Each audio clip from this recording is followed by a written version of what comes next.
Olá, concurseiros! Voltamos aqui com mais um vídeo de Direito Previdenciário para o concurso do INSS 2022.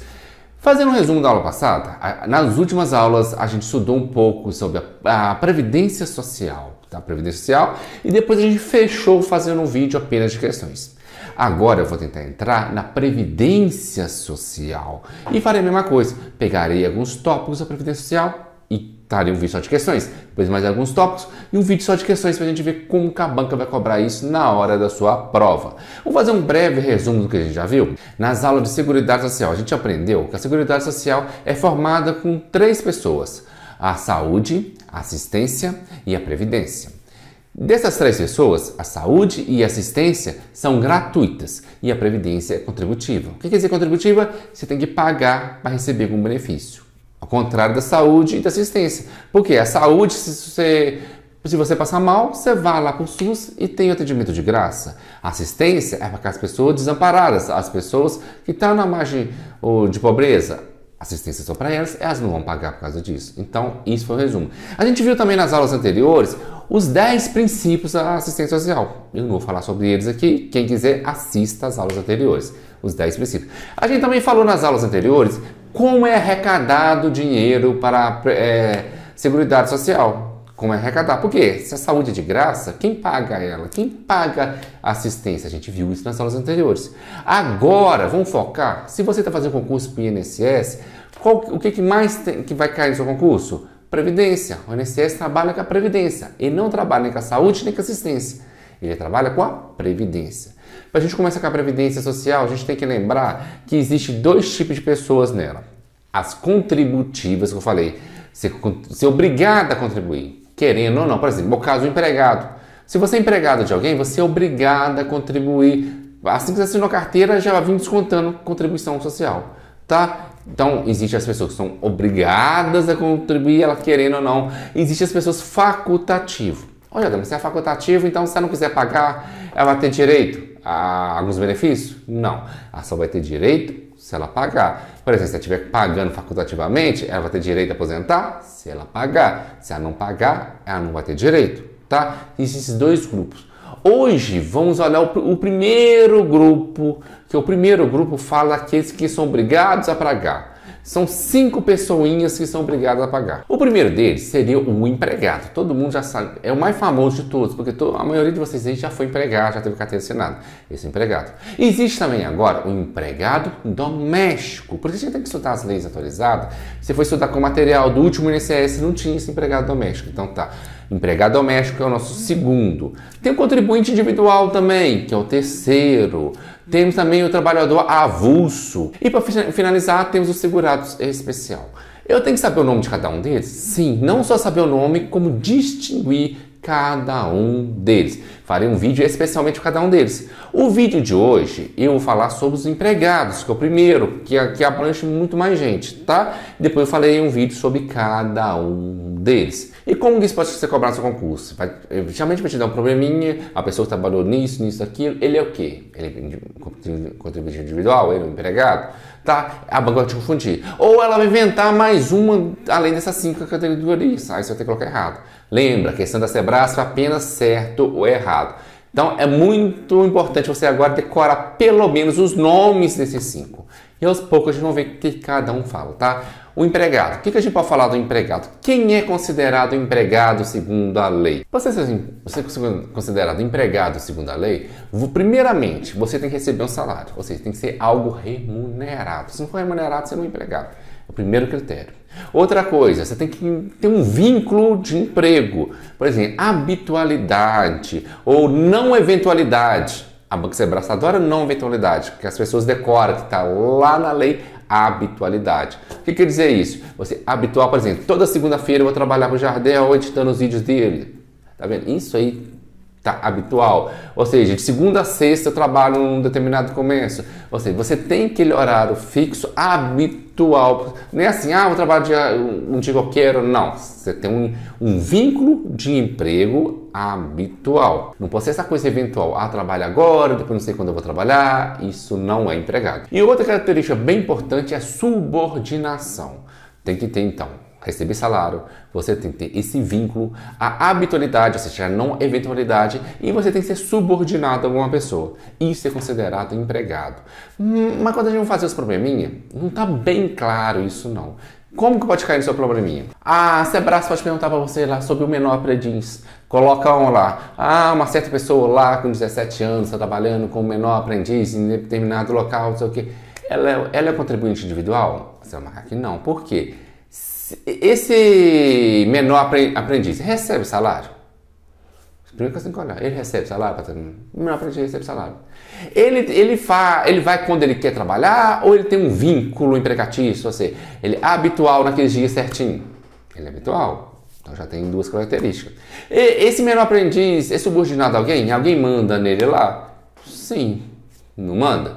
Então ele é empregado. Tá vendo? Sabendo que você basta colocar qualquer outra coisa que não é empregado, tá errado. Menor aprendiz é considerado empregado. Tá vendo como que nem sempre tá na questão esses detalhes? Mas você tem que olhar no dia a dia se realmente encaixa esses dados. Mas lembrando, menor aprendiz tá entre 14 anos e 24 anos, tá? Por que isso é importante? Que a banca, olha só a banca Sebrae, você pode falar a história todinha de um menor, falar que é menor aprendiz com 13 anos. Está errada a questão. 13 anos não pode ser menor aprendiz, tem que ser acima dos 14.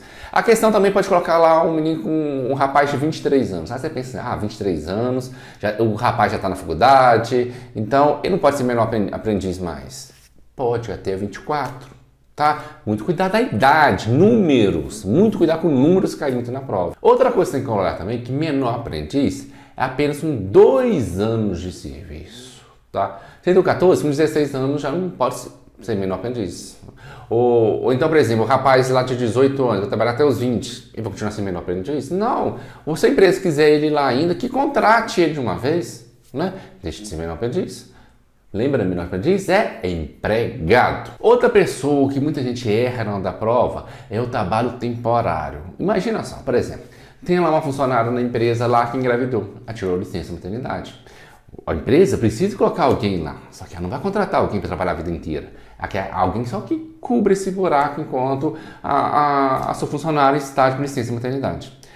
Essa pessoa que for contratada apenas trabalho temporário é considerada empregada também. Por quê? Ela recebe salário, ela é subordinada, ela tem horário de trabalhar, é eventual, ou seja, não é eventual, habitualidade.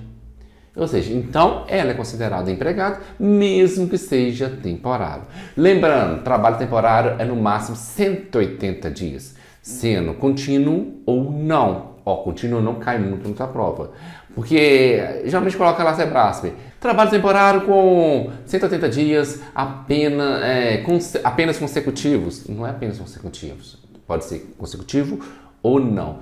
Pode passar, existe alguma exceção para passar de 180 dias? Sim, se você trabalhar, se você precisar fazer uma manutenção desse trabalho, esse mesmo trabalho que originou 180 dias, porque ela não pode fazer outro tipo de serviço na empresa. Se for o mesmo trabalho, pode ter uma extensão de até 90 dias, no máximo. Continua não também, tá? Então, trabalho temporário, o que você guardar para sua prova. Trabalho temporário também é empregado, o máximo 180 dias, e pode ser prorrogado por mais de 90 dias. Guarde isso, é muito importante e cai muito nas suas provas. Antes de a gente falar quem que é a próxima pessoa que pode ser considerada como empregado, verifique que você está inscrito no canal. Por quê? Aqui tem um curso gratuito de previdenciário para você até o dia da sua prova. Aulas gratuitas até o dia da sua prova, mas você só vai saber quando que eu posto a próxima aula se tiver inscrito no canal. Porque toda semana eu posto um vídeo novo, mas o YouTube só vai te avisar o horário e quando eu postei, se você estiver inscrito aqui no canal. Então, rapidinho, inscreve no canal, é de graça para você ter aulas gratuitas até o dia da sua prova, tá? Vamos olhar agora, pensar um pouquinho.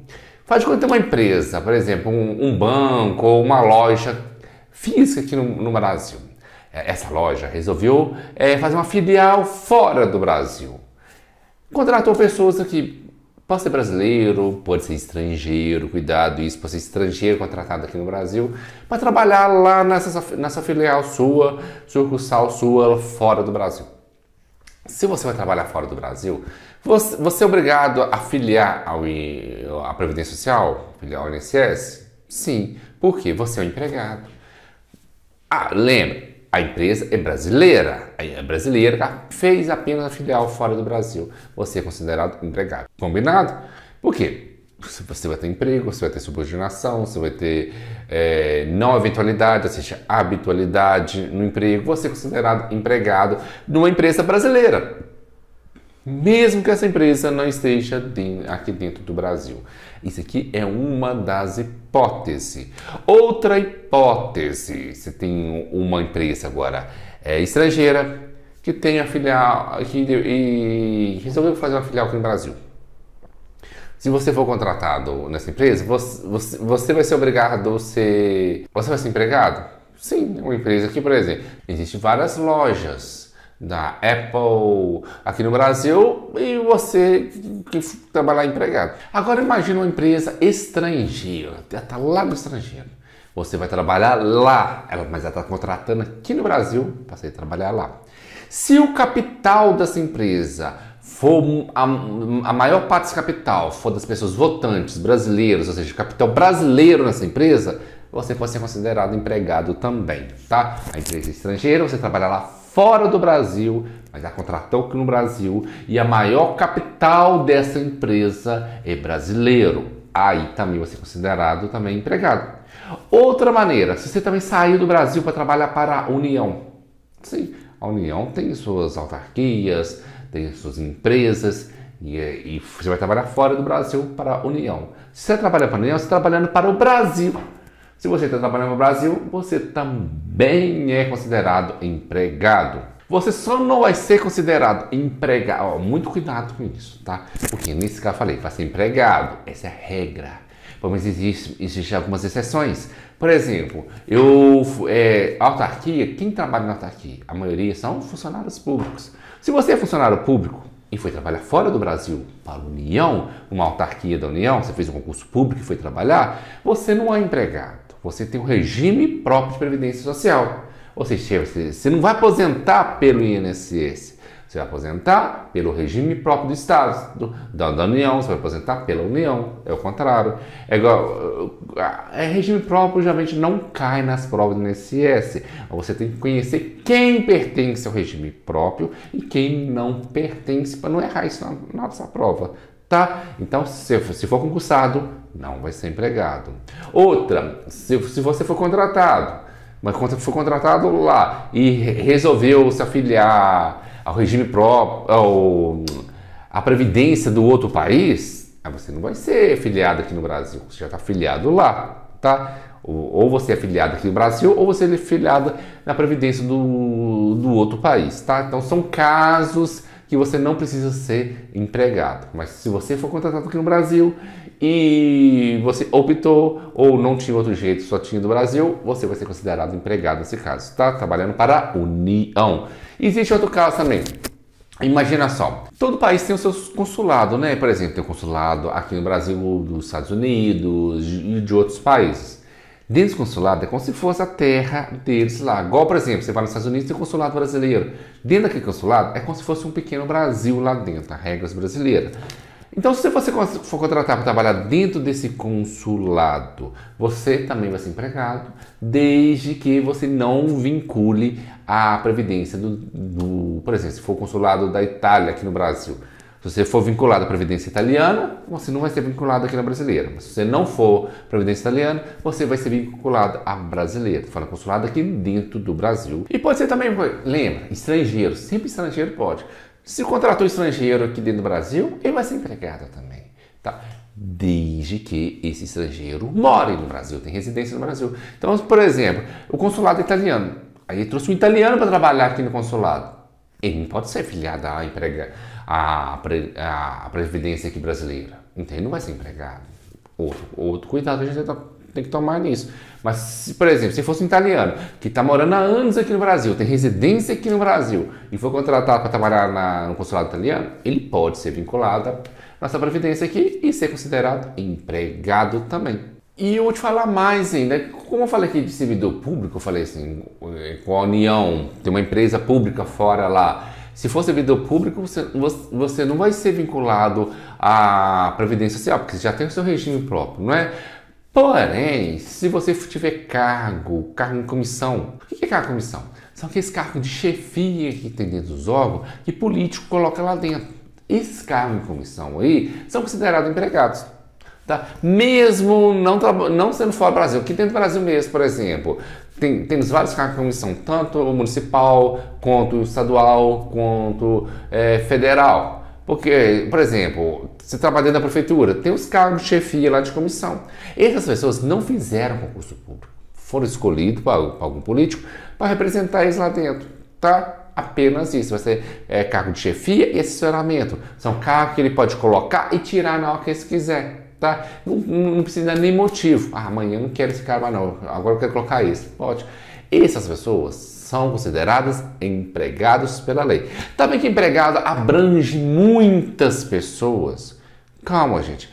Os outros 4 segurar, falei, são 5, né? Contribuinte individual, especial. Os outros são pequenos na matéria. O maior, esse aqui, eu comecei pelo maior com o empregado. Então, na sua está vendo o empregado. Não que o resto da matéria é pequena, tá? Só empregado tem várias maneiras de ser empregado aqui no Brasil. Então você vai lembrar, se nos prova de concurso te der lá um probleminha falando que fulano de tal trabalha numa empresa pública que faz isso e aquilo, primeira coisa que você vai olhar, esse cara fez concurso público? Esse cara é efetivo? Se a questão falar alguma coisa disso, ele não vai ser empregado. Se a questão falar que tem um cargo de comissão, falar que foi colocado lá, que tem um cargo de livre exoneração, livre nomeação, ou seja, que esse pode colocar e pode tirar, está falando do comissionado, aí ele é empregado, tá? Isso que você tem que ficar de olho nessa questão. Então vamos continuar. Ó, se teve uma eleição e você ficou com um excedente na eleição, pode ser eleição municipal, estadual, federal, essa pessoa também é empregado, se você ficou excedente, desde que você já não seja afiliado ao regime próprio de previdência social. Porque se já for filiado, se já for servidor público, aí você não é.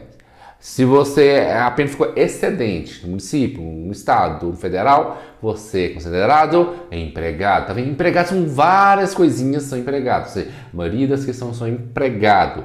Então, esses são os casos de empregado. Eu agora, o que a gente vai fazer no próximo vídeo? Esse vídeo aqui está muito longo. Eu vou fazer um próximo vídeo agora trazendo questões para vocês, para você ver como vem esses probleminha na hora dessa prova. Porque parece difícil falando aqui, que é muita informação. Mas quando você pega a questão, você vai ver que não é tão difícil assim. E a gente vai achando o que cada um é empregado ou não, tá? Lembrando, a gente ainda tem mais 4 segurados pra gente falar. A gente não pode perder nenhuma das aulas e você está inscrito no canal. E se você gostou da nossa aula e puder ajudar com 1 centavo, 2 centavos, 5 centavos, R$1, ajuda o canal que sempre mantém vídeos novos para vocês, tá? O vídeo é gratuito, quem não puder pagar não paga, mas quem puder ajudar, que gostou das nossas aulas, se te ajudou um pouquinho, eu tô deixando a chave do meu Pix logo aqui embaixo, tá? Boa sorte, bons estudos e até o nosso próximo vídeo.